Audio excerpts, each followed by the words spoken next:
বন্ধুরা, চিরসখা ধারাবাহিকের আজকের পর্বে দেখানো হয়েছে বাবিল স্বতন্ত্র কমলিনীকে বলে, তোমরা কি বললে? স্বতন্ত্র বলে, আমরা যেটা বলছি সেটা তো না বোঝার কিছু নয়, আমরা মিটিলের ব্যাপারে কথা বলছি। মিটিলের মতন একজন মেয়েকে তুমি ঠকালে। তোমার জীবনে যদি কোনো ক্রাইসিস এসেও থাকে তার মোকাবেলা তোমাকেই করতে হবে, তোমাকেই লড়াই করতে হবে, তোমাকেই সেই পরিস্থিতির মুখোমুখি দাঁড়াতে হবে। এভাবে পরিস্থিতি থেকে পালিয়ে তো বাঁচা যায় না। মিটিলের মতন একজন মেয়েকে তুমি তোমার জীবন থেকে পুরোপুরি বাদ দিয়ে দিলে। বাবিল তখন স্বতন্ত্রকে বলে, বিশ্বাস করো নতুন কাকু, আমি মিটিলকে আমার জীবন থেকে বাদ দিতে চাই না। আমি মিটিলের সাথেই থাকতে চাই, আমি মিটিলকেই বিয়ে করতে চাই, আমি আজও মিটিলকেই ভালোবাসি। তখনই মিঠি বলে, ছি ছি ছি, নিজের পরিবারেই যদি এই বিশ্বাসঘাতকতা দেখতে হয় তবে আমরা কোথায় যাব? মিঠির কথা শুনে বাবিলের যেন আরও বেশি লজ্জা করছে। অন্যদিকে কমলিনী বাবিলকে বলে, শোনো, এই বিষয় নিয়ে আগেও তোমার সাথে কথা হয়েছে, তাই নতুন করে আর কিছু বলতে চাই না, শুধু এতটুকুই বলছি, শুনেছি সেই মেয়েটি প্রেগনেন্ট। সে যাই হোক না কেন, এই সম্পর্ক থেকে তোমাকে বেরিয়ে আসতে হবে। এমন একটা মেয়ে যে কিনা তোমাকে ঠিক করে চিনল না, জানলো না, তোমার পরিবারের সাথে যার কোনো পরিচয় নেই, সেই মেয়েটি তোমার সাথে থাকতে শুরু করলো, তোমার সাথে সহবাস করলো। আর তুমিও তো তেমনই ছেলে, তুমিও তো মিটিলকে ঠকিয়েছো। মিটিলের মতন একজন মেয়েকে এত বছর ব্যবহার করেছো তুমি, আর এখন কি না মিটিলের সেই সময়ের, মিটিলের সেই ভালোবাসার কোনো দাম তুমি দিলে না। তুমি অন্য একটা মেয়ের সাথে সম্পর্কে জড়ালে। তুমি কি সত্যি আমার সন্তান? এই শিক্ষা তোমার, এই তোমার মূল্যবোধ, সত্যি কি তোমার মূল্যবোধ আছে নাকি? তখনই স্বতন্ত্র বলে, কমলিনী, এভাবে একটা সিদ্ধান্ত নেওয়া যায় না। তুমি যেটা বললে সেভাবে হয় না। বুঝতে হবে মেয়েটি প্রেগনেন্ট, আর তার সন্তানের দায়িত্ব অবশ্যই বাবিলকেই নিতে হবে। তাছাড়া ওই মেয়েটির কি দোষ বলো তো? যদি ওই মেয়েটির দোষ থেকেও থাকে, তবে যেই সন্তান আসছে সেই সন্তানের তো কোনো দোষ নেই। তাই বাবিল কোনোভাবেই এই দায়িত্ব, এই দায় এড়িয়ে যেতে পারে না। তখনই কুর্চি বলে, নতুনদা তুমি কি বলতে চাইছ? স্বতন্ত্র বলে, আমার একটাই কথা, বাবিল যখন ঘটনা ঘটিয়েছে ওকে এই সন্তানের দায়িত্ব নিতেই হবে, ওকে ওই মেয়েকেই বিয়ে করতে হবে। তখনই কুর্চি বলে, ছি ছি ছি, আমি ভাবতেই পারছি না আমাদের বাড়ির একজন ছেলে সে কিনা এমন একটা কাণ্ড করবে। অন্যদিকে কমলিনী বলে, কি দোষ ছিল মিটিলের? কি অন্যায় করেছিল মিটিল, যার কারণে তুই মিটিলকে এভাবে ঠকালি? তখনই বাবিল বলে, আমি মিটিলকে ঠকাতে চাইনি মা, এটা একটা দুর্ঘটনা ছিল, এটা শুধুমাত্র একটা দুর্ঘটনা। মানসিকভাবে ওই মেয়েটার সাথে আমার কোনো যোগাযোগ নেই, আমাদের মানসিক কোনো মিল নেই।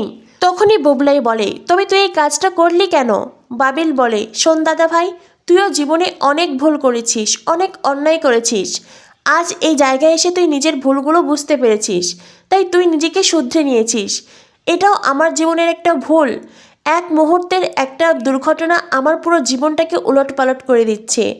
এক মুহূর্তের সেই দুর্ঘটনার কারণে আজ আমি এমন একটা জায়গায় দাঁড়িয়ে আছি। তখনই ঠাম্মি বলেন, কি বললে? এক মুহূর্তের দুর্ঘটনা? কুর্চি বলে, তাই না তাই, তোদের এই জেনারেশন, তোদের কাছে এই ব্যাপারগুলো খুবই সহজ, তাই না? তোরা এই ব্যাপারগুলোকে এক মুহূর্তের দুর্ঘটনা, জীবনের একটি অ্যাক্সিডেন্ট, এইসব বলে তোরা কাটিয়ে দিতে পারিস, এইভাবেও তোরা ভাবতে পারিস। তখনই কমলিনী বলে, যে বিশ্বাসঘাতক সে বিশ্বাসঘাতকই, যে ঠকবাজ সে ঠকবাজ, তার একাল সেকাল নেই।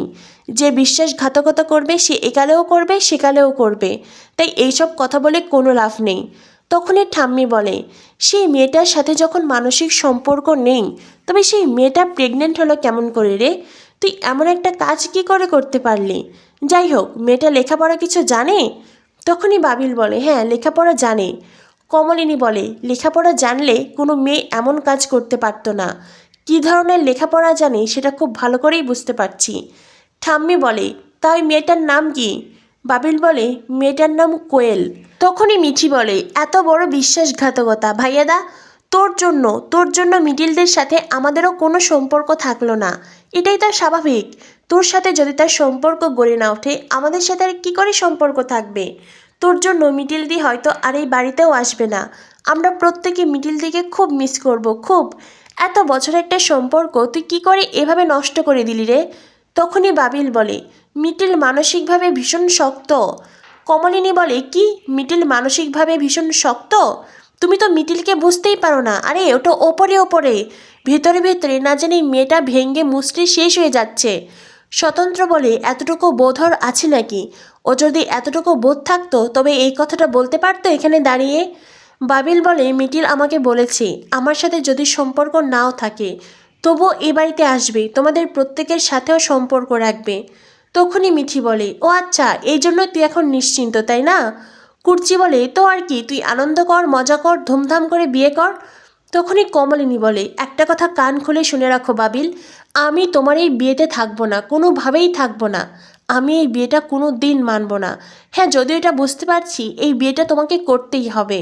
স্বতন্ত্র বলে, বিয়ের পরে তুমি বউ নিয়ে এই বাড়িতেও থাকতে পারো, তুমি ওই মেয়েটাকে বিয়ে করে এই বাড়িতে আনতে পারো, আমরা প্রত্যেকে তোমার পাশে আছি, তোমার বিপদে তোমার পাশে থাকবো। তার মানে এই নয় যে ধুমধাম করে সামাজিকভাবে তোমাদের বিয়ে দেব, তার মানে এই নয় যে আনন্দ উল্লাসে আমরা তোমার সাথে সামিল হব। বুঝতে পেরেছ? স্বতন্ত্রের কথা শুনে, কমলিনীর কথা শুনে বাবিল মাথা নত করে দাঁড়িয়ে থাকে।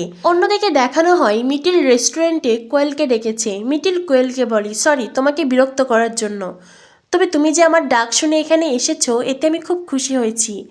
কোয়েল বলে, হ্যাঁ বলো, কেন ডেকেছ? আশা করি তুমি এইটা বলার জন্য আমাকে ডাকনি যে আমি যেন এই সম্পর্ক সবটা ভুলে যাই, যা হবার হয়েছে, এটা ভেবে যেন এই সম্পর্ক থেকে বেরিয়ে আসি, এমনটা নিশ্চয়ই বলবে না? মিটিল বলে, না, আমি তোমাকে এমনটা কখনোই বলবো না, বরং আমি তোমাকে উল্টোটাই বলবো। কেউ যদি তোমাকে বলে যা হবার হয়েছে সম্পর্ক থেকে বেরিয়ে যাও, তবে আমি তোমায় বলবো তুমি বেরিয়ে যেও না, তুমি তোমার সন্তানের অধিকার বুঝে নাও, তুমি তোমার নিজের অধিকার বুঝে নাও। কোয়েল বলে, তুমি এই কথা বলছো?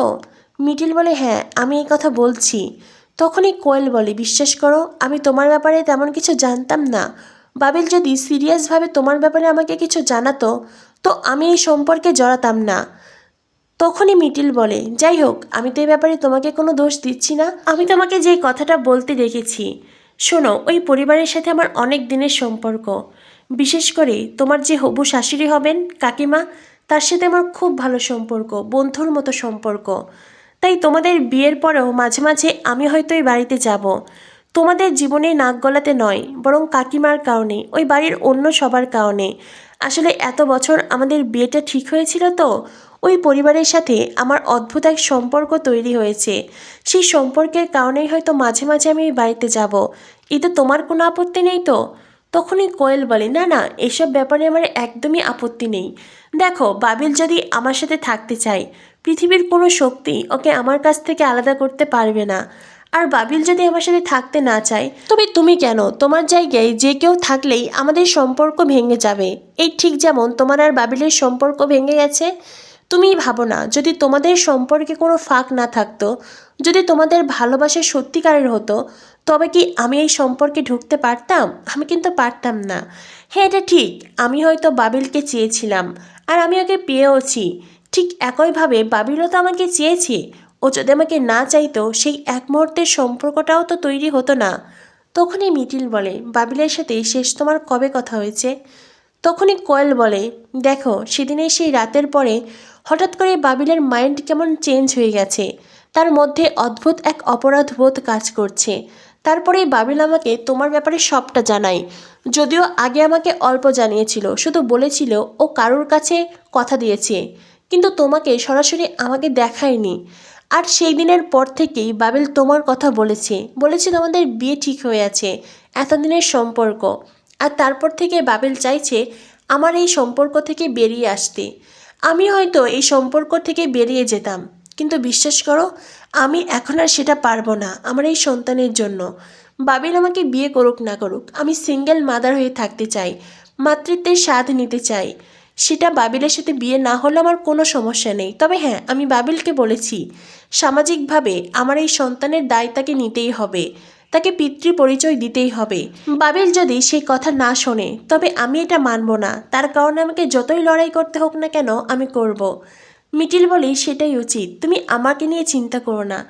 আমার সাথে বাবিলের যে সম্পর্ক ছিল আর এখন আমি যে পরিস্থিতিতে দাঁড়িয়ে আছি, তাতে করে বাবিলকে আমি আর কখনোই বিয়ে করব না, ওকে অ্যাকসেপ্ট করা আমার পক্ষে সম্ভব নয়।